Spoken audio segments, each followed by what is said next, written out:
Hi folks, just been busy at work basing up Martin's Confederates and Graham's 7 Years' War Grenadiers. They're over in the corner over there.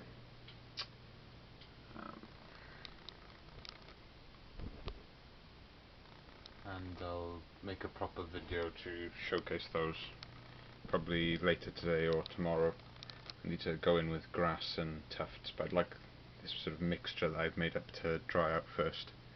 And I've also gone on to do, well, these War of the Roses figures. I had them based up and primed on 2-penny pieces, but they didn't have any textured base, so I've just gone in with this mixture that I've done. So I thought I'd do a quick tip today and just show off how I'm doing this texture paint.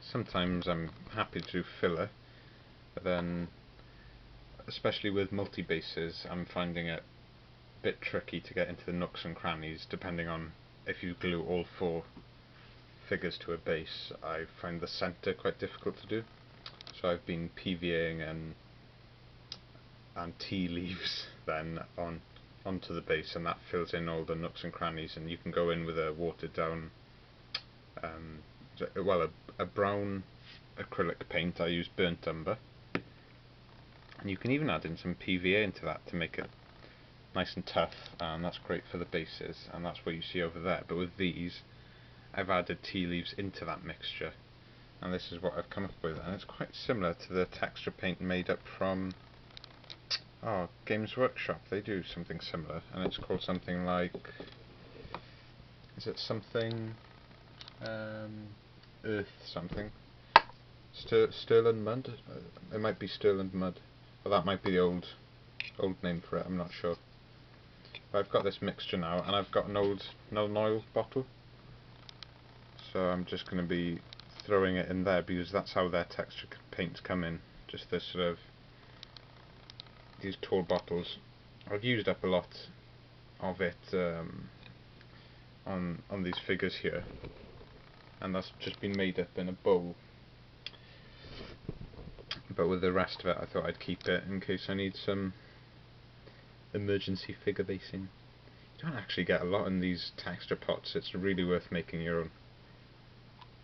It's a bit pitiful. You pay £3 for, and you know, I'm sure they've done something similar. They've just added some sand and some PVA and in a vat and just made a batch of it. But it's daylight robbery with some of the stuff that they sell. And yeah, so I've got that stored now, and that's airtight. Some Stirland Mud or something similar, and I'll let you know the results of these when they dry. I really like the figures.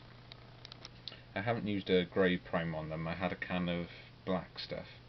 I don't think it's amazing. I would have rather buying a sort of matte tin, but it's actually like a furniture primer, but it was black, and that was the colour that I was after.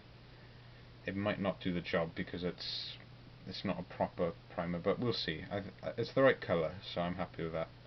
But in the future, I'm gonna pick up some decent.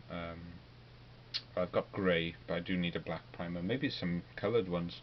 I know that Army Painter do a sort of Middlestone Dunk Galb colour for tanks and things, and James has used from Welsh Wargaming. He's used Sandy Dust very successfully on his tanks. I really like the look of it.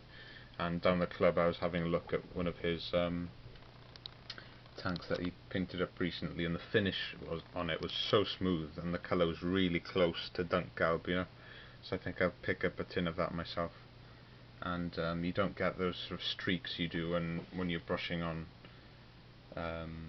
camouflage and things onto tanks, so I'll definitely pick up a tin or two of coloured primer, yeah. And of course I think you can put that direct onto plastic as well, which saves you priming as well. Yeah, so that's it folks, quick tip, mix some texture paint of your own. I know that some of you use filler, you can use all sorts of combinations, but try some different things. I've had a lot of success with tea leaves recently, but you could replace that with some fine sand very easily.